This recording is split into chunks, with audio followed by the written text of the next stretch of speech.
నేను చెప్పేది అర్థమైంది కదా? ఆ అర్థమైంది గాని కానీ మీకెందుకండి శ్రమ? మీకి మొన్ననే చెప్పినా కదా, ముందరనే సాఫ్ట్వేర్ జాబ్లకి గ్యారెంటీ లేదు. మీరిట్లా చీటికి మాటికి లీవులు పెడితే వాళ్ళు మిమ్మల్ని జాబ్లో నుంచి తీసేస్తే అయితే నన్ను ఇప్పుడు ఏం చేయమంటావు? మా ఇంట్లో మా అమ్మ, మా నాన్న, మా అన్నయ్య, వదిన ఇంతమంది ఉన్నారు. వీళ్ళల్లో ఎవరో ఒకరు నన్ను హాస్పిటల్కి తొలుకొని పోతారులే. మీరేమి పని కట్టుకొని రావాల్సిన అవసరం లేదు. నువ్వు కూడా పని కట్టుకొని నా గురించి, నా జాబ్ గురించి ఆలోచించాల్సిన అవసరం అస్సలు లేదు. అయినా నాకు ఒకటి అర్థమైతలేదు. ఇన్ని రోజులు నేను లీవ్ పెట్టకుంటే నా పైన అరిచేదానివి. ఇప్పుడు నీ కోసం లీవ్ పెడతా అంటే కూడా వద్దు వద్దు అంటున్నావు. అంటే అప్పుడు సిచ్యువేషన్ వేరు, ఇప్పుడు సిచ్యువేషన్ వేరు. అయినా సరే, నాకు నీకంటే మన బిడ్డ కంటే ముఖ్యమైనది ఏం లేదు. నా జాబే కదా, పోతే పోని. ఇంకా ఈ జాబ్ కాకుంటే నాకు వేరే జాబ్ దొరకదా? ఈయనని కన్విన్స్ చేయడానికి ఎంత ట్రై చేస్తున్నా ఈయన మాత్రం అసలు కన్విన్స్ అయితలేడు. ఈ ప్రెగ్నెంట్ డ్రామా అనవసరంగా స్టార్ట్ చేసినా అనిపిస్తుంది. రేపు గాని ఈయనకు దొరికిపోయినాననుకో, నా కాపురమే కూలిపోతుంది. స్వప్న, ఏం మాట్లాడకుండా సైలెంట్గా ఉన్నవేంది? అదేం లేదు, నాది ఒక రిక్వెస్ట్. మీరు ఏమనుకోనంటే చెప్తా. ఏమనుకోనులే, చెప్పు. నాకే మీ ఫ్రెండ్ హాస్పిటల్కి రావడం ఇష్టం లేదండి. ఎందుకు?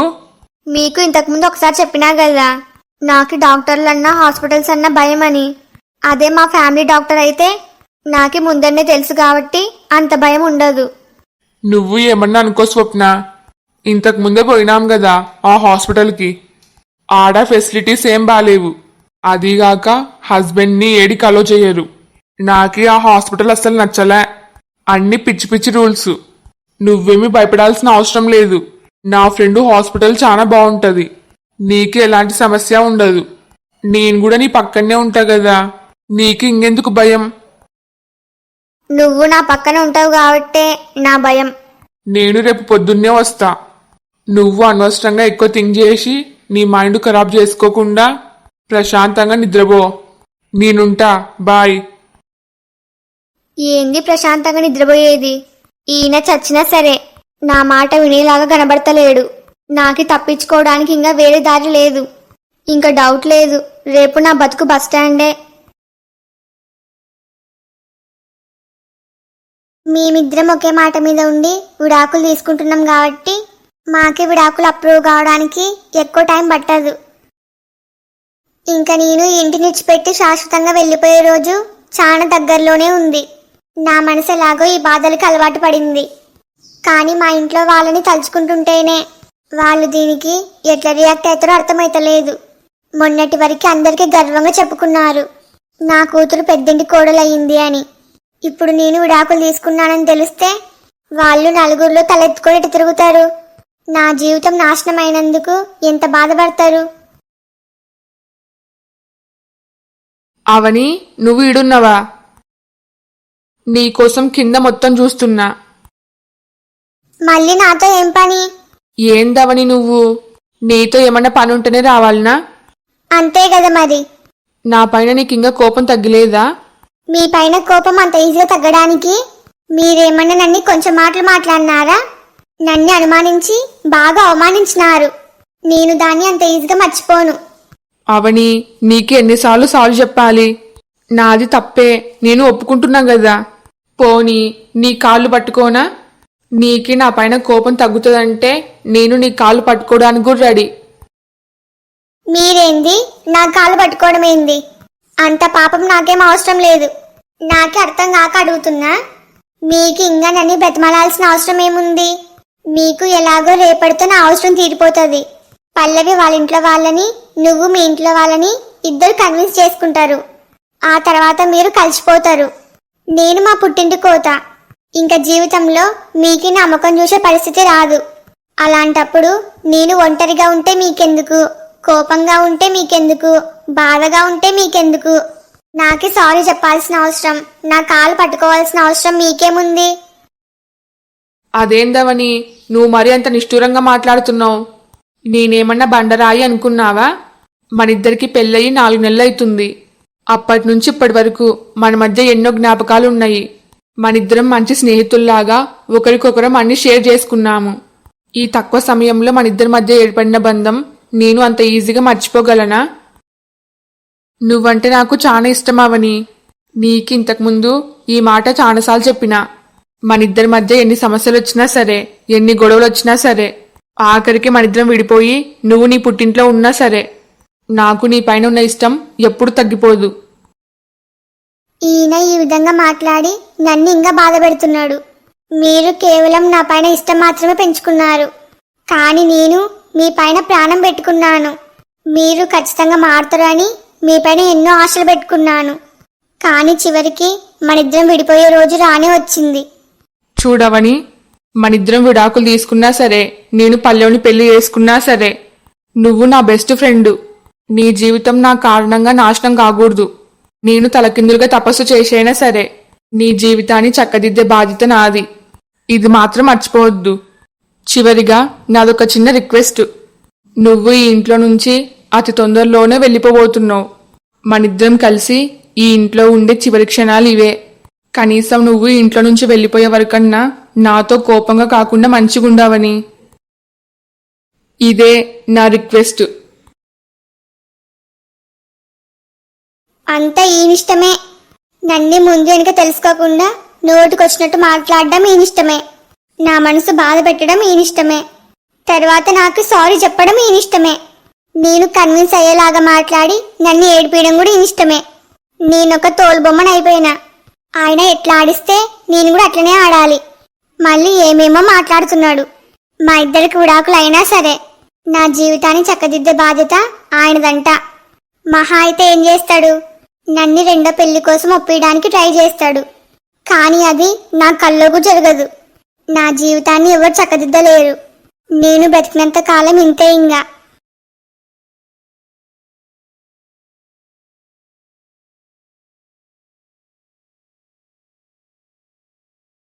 అభి, ఏమైంది? ఎందుకు అట్లున్నావు? అభి చెప్పు, ఇంకా హెడ్ఏక్ తగ్గలేదా? లేదత్తయ్యా, ఇప్పుడే స్టార్ట్ అయింది. అయ్యో పాపం, మళ్ళీనా? నిన్న నువ్వు ఇంటికొచ్చినాక కూడా ఆ తలనొప్పితో చాలా ఇబ్బంది పడినావు. కనీసం రాత్రి ఏం తినకుండా వండుకున్నావు.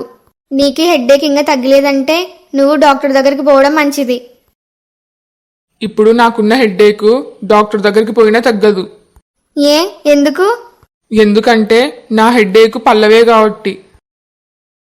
నేను ఏం మాట్లాడుతున్నానో మీకేం అర్థమైతలేదు కాదు?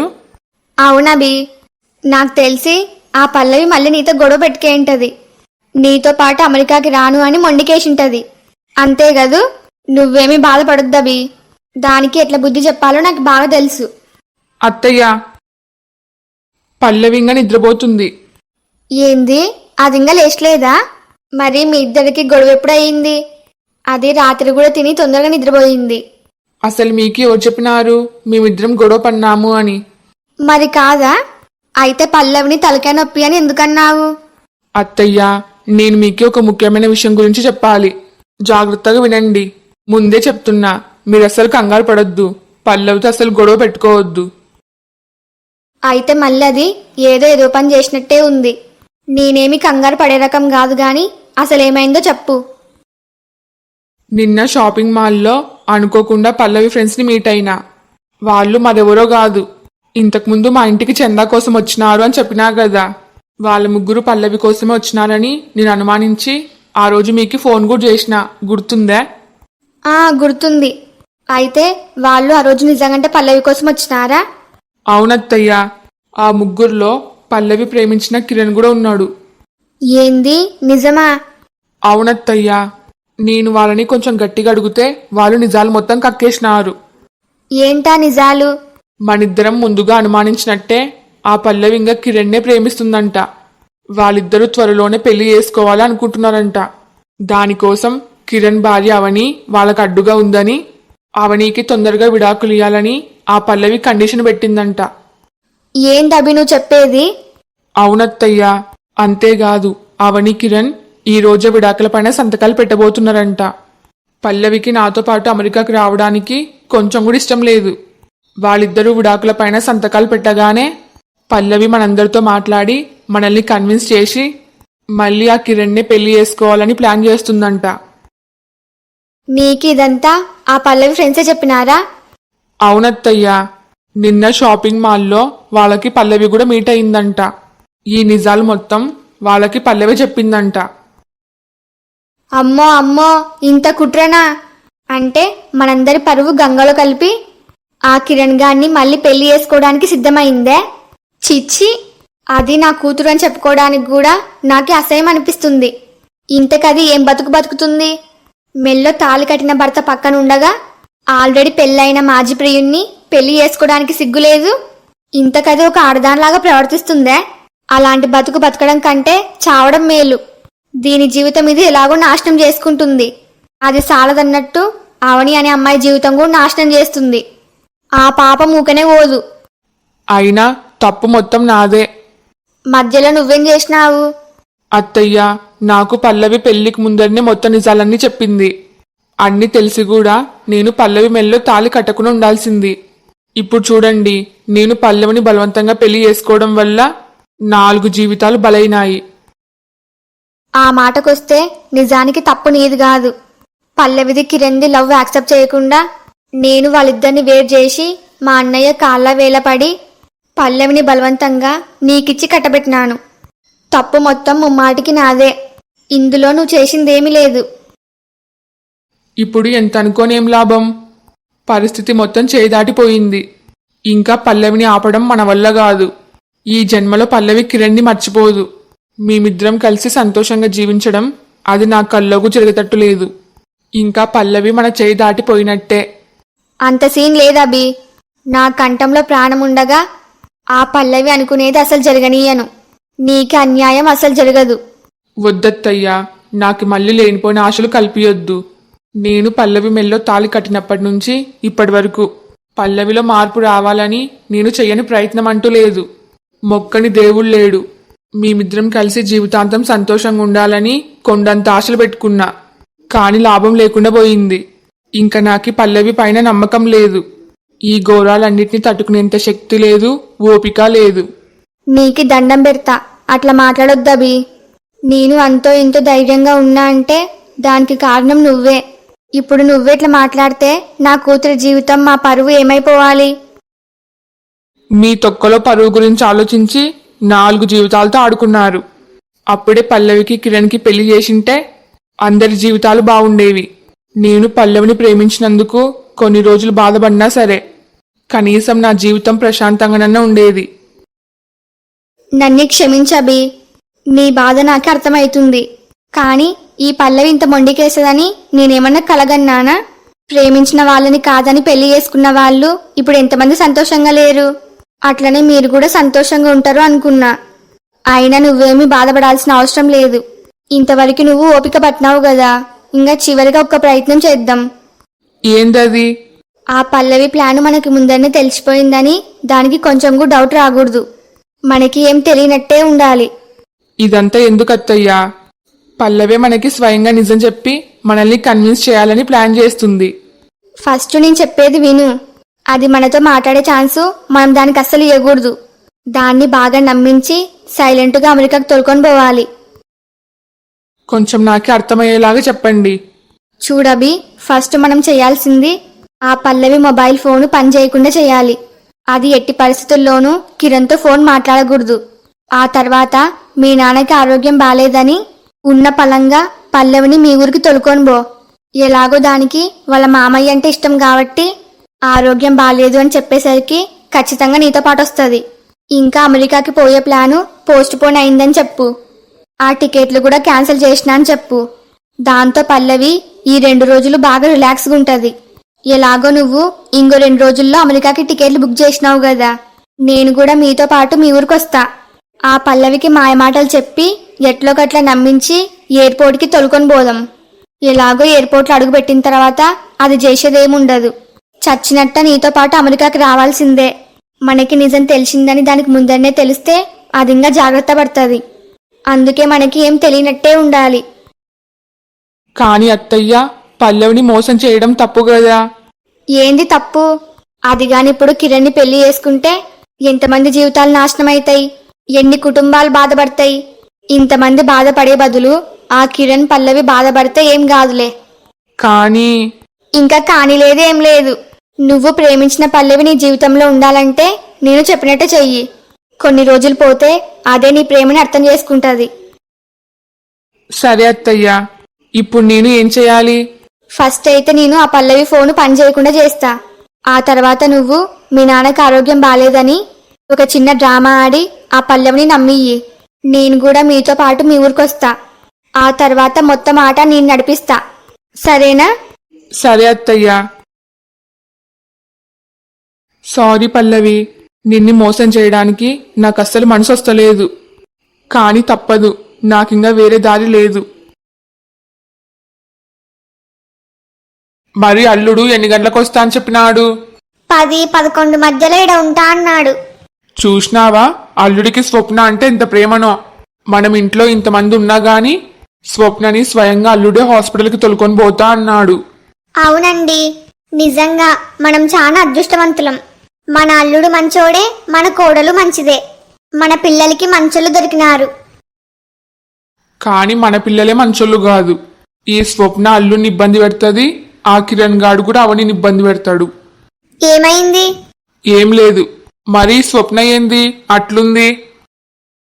నేనెట్లున్నా బానే ఉన్నా కదా. నేను కూడా నిన్ని పొద్దునుంచి గమనిస్తూనే ఉన్నా. ఏదో పోగొట్టుకున్న దానిలాగా ముఖం పెట్టుకొని కూర్చున్నావు. అదేం లేదు, నేను బానే ఉన్నా. నేను మాత్రం నీలో ఒకటి బాగా గమనించినానే. ఎప్పుడు హాస్పిటల్కి పోవాలన్నా సరే ఎందుకో భయపడుతున్నట్టు, బాగా కంగారు పడుతున్నట్టు కనబడతావు. అవునా? ఎందుకు? చివరికి వీళ్ళకు కూడా నా మీద అనుమానం వచ్చింది. ఛీ, నా బతుకు.